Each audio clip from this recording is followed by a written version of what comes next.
ठीक है, and there must be appreciable difference between the refractive index of disperse phase and dispersion medium.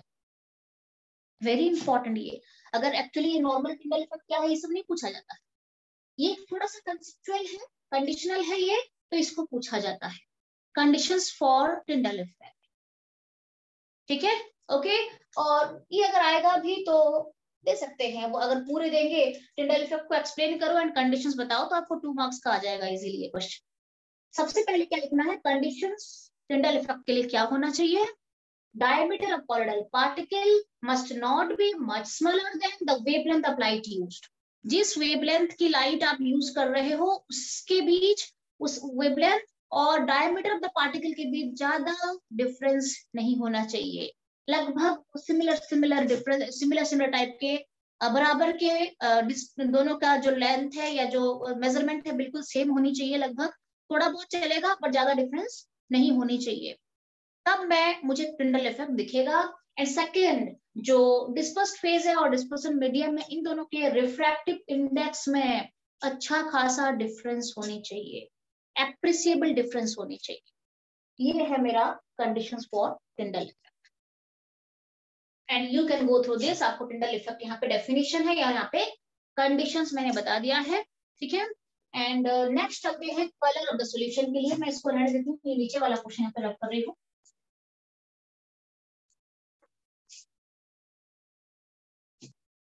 ये है मेरा 4th point.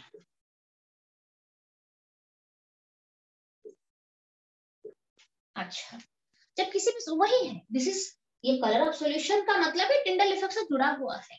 अभी जैसे मैंने आपको कहा कि कोई लाइट आप रे को पास करा दोगे सॉल्यूशन के थ्रू तो वो ब्लूइश लाइट से इल्यूमिनेट हो जाता है, क्लियर है ना। तो सिमिलरली कलर जो होता है क्या होता है, जब किसी भी कलरलेस सॉल्यूशन के थ्रू किसी भी तरीके का एक लाइट एंटर करता है, सनलाइट हो, कोई भी किसी भी तरीके का लाइट जब एंटर करता है तो वो कलर दिखता है सॉल्यूशन, किसी न किसी डिफरेंट तरीके से वो कलर होता है। और ये जो कलर दिखता है ये बेसिकली क्यों दिखता है, due to scattering of light दिखता है। और साथ में ये किसके ऊपर डिपेंड करता है कि कलर क्या दिखेगा, the wavelength of light used and the size of disperse phase and dispersion medium particles. ठीक है, the color of the solution, this is due to scattering of light, this is due to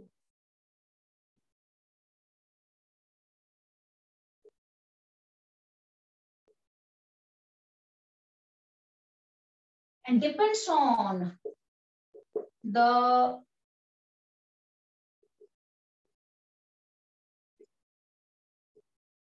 and the size of particles. This is my color of the solution. ज्यादा कुछ है नहीं इसमें। चलते हैं charge on colloidal particles में चलते हैं।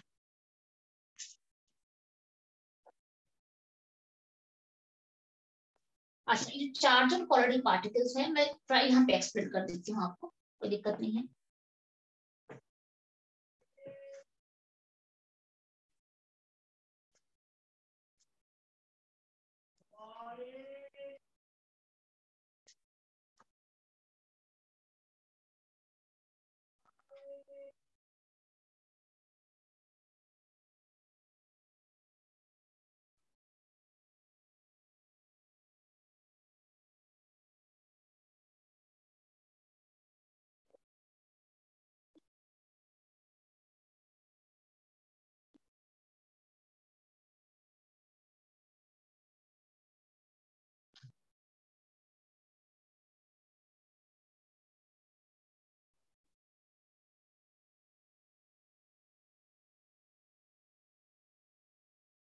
ठीक है, डन करते हैं इसको।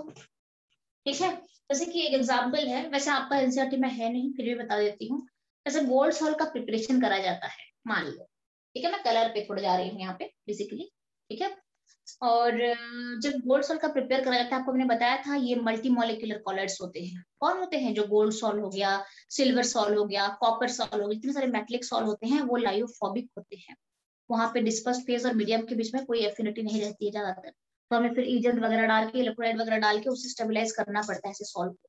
और बेसिकली ये मल्टी मॉलिक्यूलर होते हैं, काफी सारे पार्टिकल, छोटे छोटे साइज के पार्टिकल वो कंबाइन कर जाते हैं और कॉलोइडल साइज के रेंज में आ जाते हैं और उसके बाद कॉलोइडल सॉल्यूशन बनता है। तो अगर गोल्ड सॉल्व मुझे बनाना है तो यूजुअली ये देखा गया है कि गोल्ड सॉल्व में अगर पार्टिकल का साइज बहुत फाइन हो गया, बहुत फाइन का मतलब बहुत छोटे साइज के गोल्ड पार्टिकल हो गए, तो वहां पे उस जो सोल्यूशन है गोल्ड सॉल्व का जो कलर है वो रेड दिखती है, ठीक है। और गोल्ड पार्टिकल, जो पार्टिकल का मतलब क्या है, जो आपका जो डिस्पर्स्ड फेज है गोल्ड जो है, और अगर वो सबसे फाइनली डिवाइडेड एकदम बहुत माइन्यूट पार्टिकल्स हैं तो उसका कलर रेड दिखता है। जैसे जैसे मैं पार्टिकल के साइज को या गोल्ड मेटल के जो पार्टिकल है उसके साइज को जैसे जैसे बिगर बिगर बिगर बिगर मैं साइज बढ़ाती जाती हूँ तो क्या होता है, धीरे धीरे रेड से पर्पल होता है, पर्पल से ब्लू होता है और फाइनली वो गोल्डन कलर का आता है। तो इसका मतलब है जो कलर ऑफ सोल्यूशन होता है वो बेसिकली डिपेंड करता है किसके ऊपर, एक तो स्कैटरिंग का लाइट, स्कैटरिंग ऑफ लाइट के लिए भी दिखता है, कलर दिखता है, और दूसरा साइज ऑफ पार्टिकल के ऊपर भी डिपेंड करता है कलर क्या बनेगा। आपको इसलिए मैंने एग्जांपल दिया है, ये है नहीं एनसीईआरटी में पूछा भी नहीं जाएगा आपको, कि आपको बाई चांस किसी क्वेश्चन अगर इस तरीके से ऑप्शनल क्वेश्चन आ गया तो आपको एटलीस्ट दिमाग में होना चाहिए कि हाँ देयर मस्ट बी, क्या है बेटा,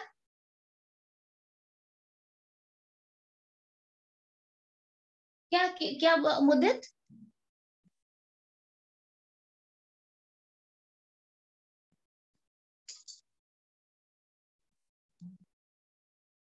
अच्छा, कलर वेवलेंथ पे कैसे डिपेंड करता है? अच्छा आप मुझे बताओ, ऑटोमेटिक है जब मैं किसी का भी साइज ऑफ पार्टिकल की बात करती हूँ और कलर दिखता है, आपको अंधेरा रूप में तो कलर दिखेगा नहीं गोल्ड सोल्यूशन। गोल्ड सोल्यूशन चाहे रेड दिखे, गोल्ड का सोल्यूशन ले रहे हो आप, चाहे रेड दिखे, चाहे ब्लू दिखे, चाहे वायलेट दिखे, चाहे कुछ भी दिखे, तो आपको लाइटेड रूम में करोगे तभी तो कलर दिखेगा ना, ऑटोमेटिक है। आप डार्क रूम में करोगे तो इस कलर आपको क्या कुछ ऑब्जर्व नहीं होगा फिर। जैसे अभी आपने देखा कि पार्टिकल है, मैंने एक वेवलेंथ की लाइट अभी यूज करा तो वो स्कैटर्ड हो गया और स्कैटर्ड होकर ब्लूइश लाइट हो गया। तो कलर दो तरीके से बनते हैं, एक तो ये है कि स्कैटरिंग ऑफ लाइट अगर है, जैसे आपने देखा अभी कि मैंने सॉल्यूशन के थ्रू कोई लाइट पास करा दी तो उसका ब्लूइश हो गया, तो एक तो रीजन ये है कि स्कैटरिंग ऑफ लाइट से कलर दिखता है, और एक रीजन क्या है कि अगर पार्टिकल के साइज को मैं चेंज कर देती हूँ, वेरी करती हूँ, तो भी कलर वेरी करता है। अभी आपको कंडीशन मैंने बताया, यहाँ पे कहाँ पे बताया, ये वाला टिंडल इफेक्ट का मतलब क्या है, कलर दिखना। टिंडल इफेक्ट का मतलब क्या है, जब आप लाइट पास कराओगे तो उसका पाथ एलिमिनेट हो जाना। अब ये कब होता है, जब वेवलेंथ और डायमीटर के बीच में ज्यादा डिफरेंस नहीं होता है तब दिखता है। तो वेवलेंथ के साथ डेफिनेटली इसका कुछ रिलेशन है डेफिनेटली, ये एक कंसेप्ट हो सकता है। और दूसरा कंसेप्ट है, अगर मैं साइज ऑफ पार्टिकल को धीरे धीरे एनलार्ज करती जाऊंगी तो ऑटोमेटिकली कलर में भी मुझे चेंज दिखेगा। ये दोनों अलग अलग कंसेप्ट है पर इसी के साथ ये जुड़ा हुआ है। हाँ, मिल्क इन वाटर भी आप इसके ले सकते हो। जैसे कि आपको अगर एग्जांपल बताऊं मिल्क इन वाटर का भी, इसमें अगर डिपेंड करता है कि मैंने रिफ्लेक्टेड लाइट को ऑब्जर्व करा है या ट्रांसमिटेड लाइट को ऑब्जर्व करा है, उसके ऊपर भी कलर उसके दिखते हैं। जैसे कि जस्ट मिनट आपको मैं बता दी हूँ,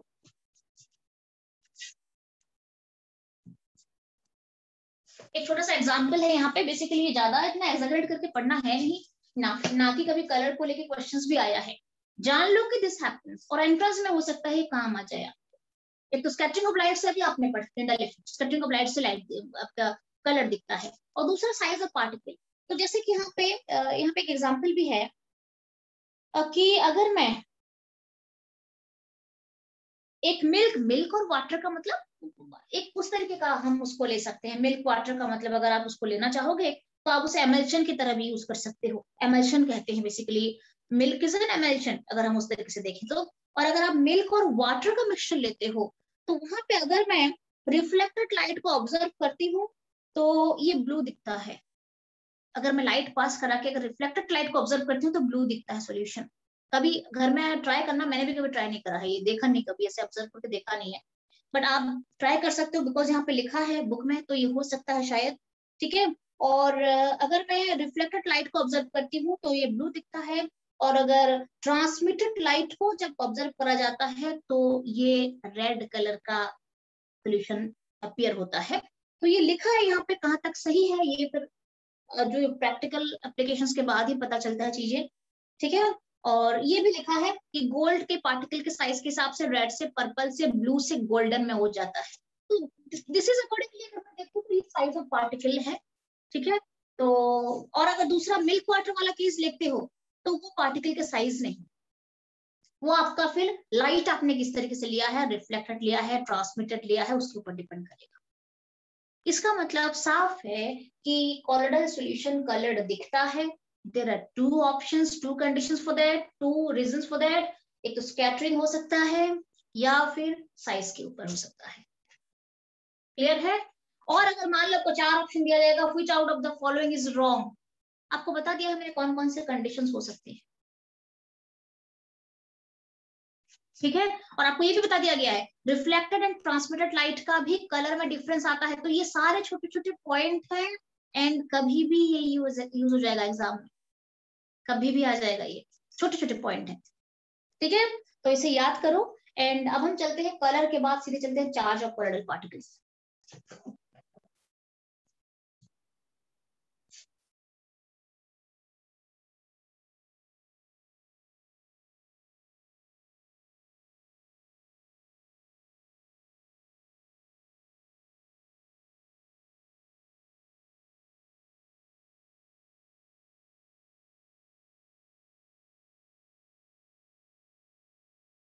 अच्छा ठीक है, तो मैं कोई काम करती हूँ ना, ये पूरा आपको मैं प्रॉपर आपको पूरा एक्सप्लेन करती हूँ इसको, क्योंकि कई बार क्या होता है इसके ऊपर बच्चे, इसका मैं आपको खूब सारे क्वेश्चंस करवाऊंगी आज से आपका। अच्छा कोएगुलेशन थोड़ा क्वेश्चन बाकी है, फ्लोक्यूलेशन वैल्यू बाकी है, और कुछ कुछ पॉइंट है। एमल्शन वगैरह खुद पढ़ सकते हो क्या, कुछ भी नहीं है उसमें। मैं आपको कोएगुलेशन पढ़ा दूंगी, कोएगुलेशन के जो फ्लोक्यूलेशन वैल्यू है क्या है, गोल्ड नंबर क्या होता है, ये सब हम पढ़ लेंगे। बाकी एमल्शन तो वही आपको पता है ना, 2 तरीके का होता है, oil in water and water in oil. तो एमल्शन का तो आप खुद कर सकते हो ना। तो पढ़ाना पड़ेगा मुझे। मैं आपको अभी लेके चलती हूँ, चार्ज में चलते हैं।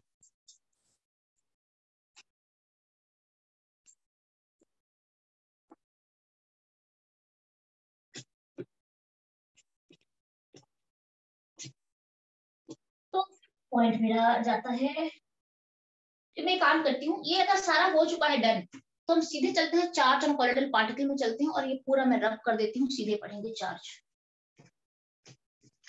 टाइम बताना कितना टाइम है, मैं चाहती हूँ कि चार्ज खत्म हो जाए आज तो बेटर है। 20 15-20 है, मिनट, 20 है मैम। 20 मिनट, 20 मिनट बाकी है।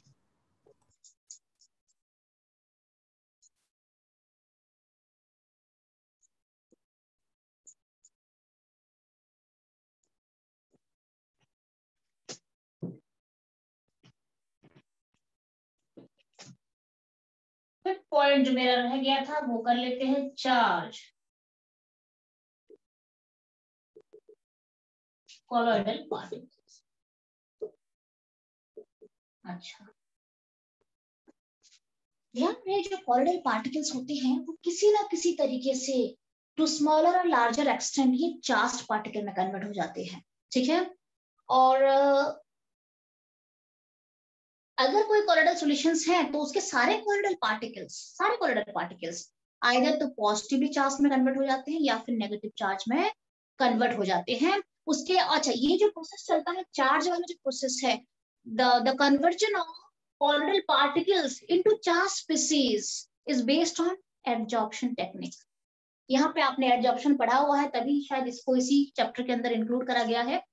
ये जो कॉलोइडल पार्टिकल्स का चार्ज के साथ जुड़ जाना या चार्ज पार्टिकल में कन्वर्ट हो जाना, ये जो प्रोसेस है this is based on adsorption, ठीक है। अच्छा और ऐसा भी नहीं होता है कि कॉलोइडल पार्टिकल्स हैं, मान लो कि कॉलोइडल पार्टिकल्स हैं, क्या रीजन है कैसे है आपको तो बाद में बताओ। मान लो इसके अंदर कॉलोइडल पार्टिकल्स हैं, मोस्ट केसेस में क्या होता है, जो कॉलोइडल पार्टिकल्स होते हैं, एंड ये मोस्टली ज्यादातर कहाँ पे होता है, लायोफोबिक में ज्यादा होता है। कई बार क्या होता है लायोफिलिक की अगर मैं बात करूं तो उसका जो चार्ज होता है वो डिपेंड करता है पीएच के ऊपर। लायोफिलिक के लिए बोल रही हूँ, लायो the charge on colloidal particles in lyophilic salt depends on the pH level. But अगर लायोफोबिक की बात करें तो जो कॉलोइडल पार्टिकल्स का चार्ज स्पीसीज में कन्वर्ट हो जाना, ये जो प्रोसेस है ये किसके ऊपर डिपेंड करता है, ये एक तो एक एडजॉर्प्शन टेक्निक के ऊपर डिपेंड करता है, this is based on adsorption process. और साथ में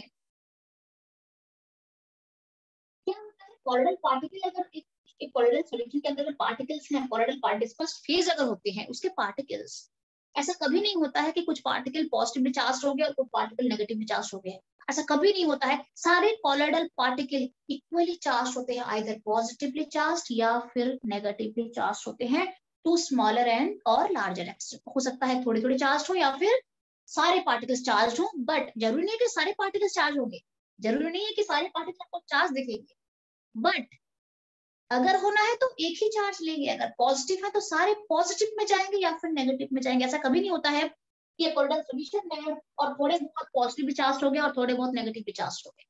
अगर डिस्पर्स फेज है, अगर कॉलोइडल पार्टिकल्स है, पार्टिकल्स की बात करती हूँ, तो दे आर आइदर पॉजिटिव और नेगेटिवली चार्ज।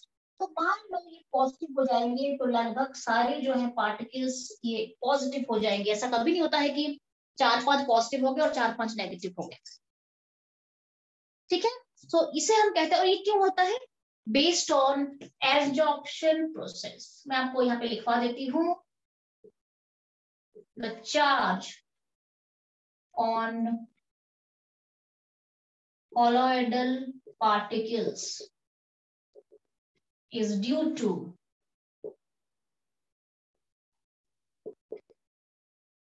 adsorption। क्यों होता है, ये एडजॉर्प्शन के लिए हो जाता है, एडजॉर्ब हो जाते हैं, दूसरे आयंस आके एडजॉर्ब हो जाते हैं और चार्ज ऑटोमेटिकली जो पार्टिकल्स है वो चार्ज स्पीसीज में कन्वर्ट हो जाता है। और यही चार्ज पार्टिकल कॉलोइडल सॉल्यूशन को स्टेबलाइज भी करता है। This charge on colloidal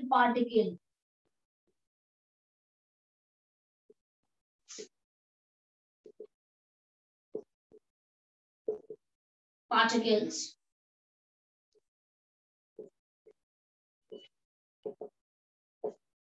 usually क्या होता है, एंड ये मोस्टली कहाँ पे होता है, लायोफोबिक। मैं भी आपको बताया मैंने, लायोफोबिक का मतलब जहां पे एफिनिटी नहीं रहती है डिस्पर्स फेज और डिस्पर्सन मीडियम के बीच में, ठीक है। तो ऐसे में क्या होता है, ड्यू टू एडजॉर्प्शन क्या होता है, पहले पार्टिकल्स चार्ज होते हैं आइदर पॉजिटिवली और नेगेटिवली, और एक पार्टिकल में पे सारे नेगेटिवली चार्ज दिखेंगे आपको, बट ऐसा कभी नहीं होता है कि कुछ पार्टिकल पॉजिटिव है और कुछ पार्टिकल नेगेटिव है, ऐसा कभी नहीं होता है, सिमिलरली चार्ज होते हैं वो, ठीक है। अच्छा, तो आपको पता है कि अगर ये एक दो पार्टिकल जुड़ जाते हैं तो क्या होता है, कोएगुलेशन हो जाता है। आपको पता है बिगर साइज पार्टिकल में कन्वर्ट हो जाएंगे तो इमीडिएटली सस्पेंशन बनके कोएगुलेट हो जाएगा, ठीक है। तो बट अगर ये चार्ज हो जाते हैं, हमारे सब सारे पॉजिटिवली चार्ज है, तो क्या हो जाएगा, एक दूसरे को वो रिपेल करेंगे, और जब वो रिपेल करेंगे, ये उसको रिपेल करेगा, ये उसको रिपेल करेगा, ये उसको, तो ऐसे रिपेल करते करते ब्राउनियन मूवमेंट भी आई मीन रिटेन रहेगा। जब ये रिपेल करते रहेंगे, इसका मतलब क्या है कि कभी भी कंबाइन नहीं करेंगे, और अगर कभी कंबाइन नहीं करेंगे तो ऑटोमेटिक कोएगुलेशन भी नहीं होगा, that means your sol is stabilised. तो कॉलोइडल जो पार्टिकल्स होते हैं उसमें चार्ज रखते हैं, उसका डिफरेंट डिफरेंट फैक्टर होता है, चार्ज क्यों आता है, कैसे आता है, बट अगर चार्ज आता है तो इक्वल चार्ज आता है, ऐसा नहीं कि पॉजिटिव और नेगेटिव अलग अलग, नहीं होगा तो पॉजिटिव या फिर नेगेटिव। और वो क्या करता है, पूरे सॉल्यूशन को वो स्टेबलाइज कर देता है, और mostly used for lyophobic salt. आपको पता है लायोफोबिक जो सॉल्ट होता है वो क्या होता है, वो स्टेबल नहीं होता है, देयर इज नो एफिनिटी, तो वहां पे वो स्टेबल नहीं होता है, तो उसको स्टेबलाइज करने के लिए चार्ज स्पीसीज का अध्ययन करना बहुत जरूरी होता है। तो थोड़ा बहुत आपको आइडिया मिल चुका है कि किसी न किसी तरीके से चार्ज पार्टिकल जो होते हैं, आपके कल आपको मैंने डेल्टा फॉर्मेशन के बारे में बताया था ना, तो डेल्टा फॉर्मेशन भी चार्ज स्पीसीज के ऊपर बेस्ड है उसका कंसेप्ट भी। काफी सारे आपको कल मैंने और भी बताया था कि किस तरीके से, हाँ आर्टिफिशियल रेनिंग के बारे में बताया था। आर्टिफिशियल रेनिंग भी वही चार्ज कॉलोइडल पार्टिकल्स का ही कंसेप्ट है। दैट मींस कॉलोइडल पार्टिकल्स के ऊपर किसी न किसी तरीके से आइदर पॉजिटिव या नेगेटिव चार्ज का आ जाना स्टेबलाइज करता है सॉल्ट, ना कि बिगाड़ता है, ठीक है। मान लो एक कॉलोइडल पार्टिकल है यहाँ पे, ठीक है, कॉलोइडल पार्टिकल, वो और बहुत सारे कोडल पार्टिकल्स के अंदर हैं, ठीक है। और इसके पास पॉजिटिव चार्ज, ऑटोमेटिकली क्या हुआ है, लेयर फॉर्मेशन हो गया और ये converts into a positively charge species. अब ये पॉजिटिव अगर है तो ये क्या करेगा, मैं मान लो कोई एक नेगेटिवली चार्ज आयन को इसमें डाल देती हूँ, मान लो कोई भी एक दूसरा आयन को ऊपर से इलेक्ट्रोलाइट ऐड कर देती हूँ जहाँ पे एक नेगेटिवली चार्ज आयन भी है, तो ये क्या करेगा, एक दूसरे को अट्रैक्ट करेंगे। मान लो ये नेगेटिवली चार्ज आयन है, मैंने उसे ऊपर से डाल दिया है इसको। अब पहले चार्ज जो कॉर्डल पार्टिकल है वो पॉजिटिवली चार्ज है, अब ये दोनों अट्रैक्ट करेंगे दूसरे को, ऑपोजिटली चार्ज है, साइज बिगर हो गया कोएगुलेशन, ठीक है। तो चार्ज स्पीसीज सॉल्व को स्टेबलाइज भी करता है, अगर चार्ज पार्टिकल हो जाते हैं तो स्टेबलाइज भी करता है, और अगर चार्ज स्पीसीज है तो मैं इजीली थोड़ा अपोजिट आयन ऐड करके कोएगुलेशन में भी लिख सकती हूँ। तो उसके लिए मुझे डिफरेंट अपोजिट आयंस के कुछ इलेक्ट्रोलाइट यूज करने पड़ेंगे कोएगुलेशन के अंदर। दो कंसेप्ट है यहाँ पे, एक तो ये कंसेप्ट, सबसे पहला कंसेप्ट मैंने क्या बताया, किसी न किसी तरीके से कोलोइडल पार्टिकल चार्ज हो जाते हैं। अब आपको यहाँ पे ये बताऊंगी मैं, स्मॉल जो इलेक्ट्रिकल डबल लेयर होता है ना, उसके बारे में पढ़ेंगे, क्या होता है जेटा पोटेंशियल, क्या होता है, कैसे चार्ज आते हैं, कैसे क्या होता है, और ये आप पढ़ेंगे अभी, ठीक है। और एक तो चार्ज होता है, चार्ज स्टेबलाइज भी करता है, अगर आपने बाहर से कोई इलेक्ट्रोलाइट ऐड यहाँ पे नहीं करा है तो चार्ज स्टेबलाइज करेगा पूरा। और अगर बाहर से अगर मैंने कुछ ऐड कर दिया एक्स्ट्रा नेगेटिव चार्ज या अपोजिट चार्ज अगर मैंने ऐड कर दिया तो कोएगुलेशन पे भी जा सकता है। डन है। अब हम चलते हैं, थोड़ा बहुत आपको आइडिया होगा कि चार्ज क्यों होता है, कितना इंपॉर्टेंट है चार्ज का बनना, और कैसे चार्ज बिगाड़ भी सकते हैं सॉल्यूशन। क्लियर है? अच्छा, अब हम चलते हैं कि एग्जाम्पल के थ्रू देख लेते हैं कि चार्ज कैसे बनता है।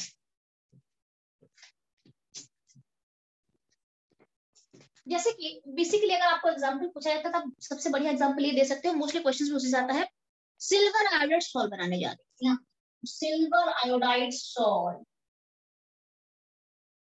का मैं प्रिपरेशन कर रही हूँ अभी। अब हम यहाँ पे चेक करेंगे कि किस तरीके से ये प्रोसेस आगे बढ़ेगा, कैसे क्या हो, ठीक है। सिल्वर आयोडाइड सॉल्ट बनाने के लिए क्या करा जाता है, सिल्वर नाइट्रेट को पोटेशियम आयोडाइड के साथ रिएक्शन दिखाया जाता है, किसके साथ, सिल्वर, यहाँ पे बता देती हूँ मैं, सिल्वर नाइट्रेट को रिएक्शन दिखाया जाता है पोटेशियम आयोडाइड के साथ। कल आपको मैंने ये डबल डिकम्पोजिशन पढ़ाया था, याद करो, कल प्रिपरेशन में पढ़ाया था आपको। ये बनाना है AgI प्लस KN, ठीक है। And this is my solve. अगर खत्म नहीं हुआ तो आ सकते हो, ये खत्म हो जाएगा ये टॉपिक पूरा, या फिर कमिंग क्लास पढ़ें ये, क्योंकि 10 मिनट बचा है, ट्राई कर रही हूँ कि ये हो जाए थोड़ा सा, और बाकी कोएगुलेशन वगैरह तो कमिंग क्लास पढ़ाऊंगी। ये है मेरा सॉल्व, ठीक है। अच्छा, अब ये सॉल्व भी चार्ज्ड है, बट आप कैसे पता करोगे कि ये जो सॉल्व है ये पॉजिटिवली चार्ज्ड है या नेगेटिवली चार्ज्ड है, देख लेते हैं।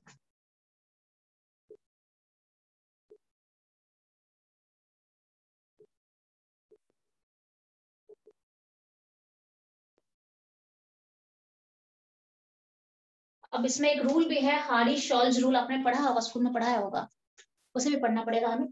पॉजिटिवली चार्ज एजीआई सॉल्व कब बनेगा, कब, व्हेन, ये तो सॉल्व है, ये आइदर कि पॉजिटिवली होगा या फिर नेगेटिवली चार्ज हो सकता है। कब बनता है पॉजिटिवली चार्ज, क्या होता है, अगर मैं AgNO3 लेती हूँ, ठीक है, और साथ में KI डाला जाता है, और इसको मैं एक्सेस में लेती हूँ, इसको AgNO3 को मैं एक्सेस में लेती हूँ, और इसको मैं लिमिटेड लेती हूँ, इसको मैं लिमिटेड ले रही हूँ, ज्यादा नहीं है, ज्यादा लिया है मैंने, तो उसमें क्या होता है, बन जाएगा AgI ही बनेगा, बट होता क्या है, बिकॉज मैंने इसको एक्सेस में लिया है, जितना बनना है वो तो बन जाएगा, AgI बन जाएगा, ये खत्म हो जाएगा, क्योंकि इसको लिमिटेड लिया है ना, तो ये तो कंज्यूम हो जाएगा पूरा AgI बनाने में, ठीक है, और KNO3 बन जाएगा पूरा जो बाकी बचा हुआ है, बट ये मैंने एक्सेस में लिया है, तो थोड़ा AgNO3 सॉल्यूशन के अंदर बच जाएगा, तो क्या होगा, ये जो AgI सॉल्व है ना,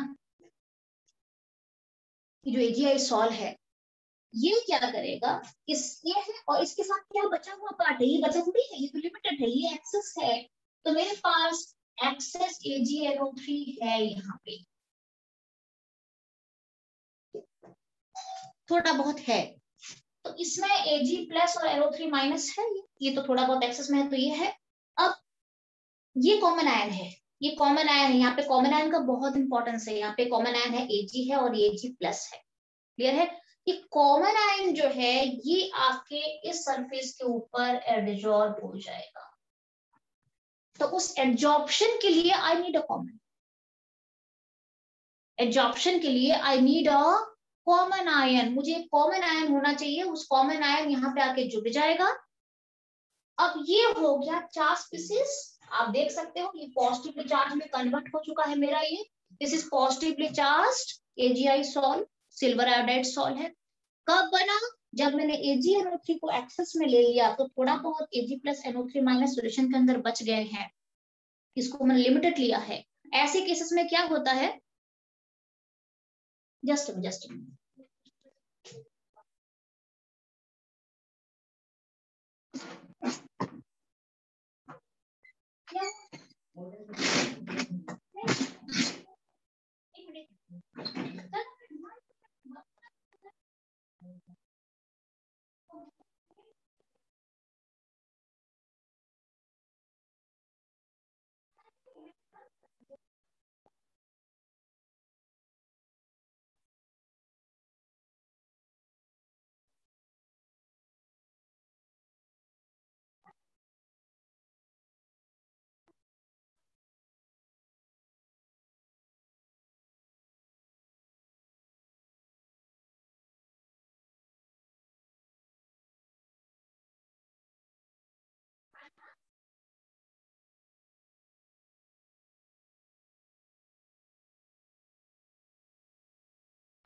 रखिए ना। ठीक है, समझ में आ गया नहीं आपको कि किस तरीके से कब मेरा AgNO3 जो सिल्वर एडेड सॉल्ट है कब वो पॉजिटिव आयन में कन्वर्ट हो गया। ये हो गया पॉजिटिवली चार्ज सॉल्ट। अब क्या होता है, अगर मैं Ki को एक्सेस में डालूंगी और AgNO3 को मैं लिमिटेड डालूंगी, Ki को मैं एक्सेस में डालूंगी, जस्ट अ मिनट बच्चे, जस्ट अ मिनट।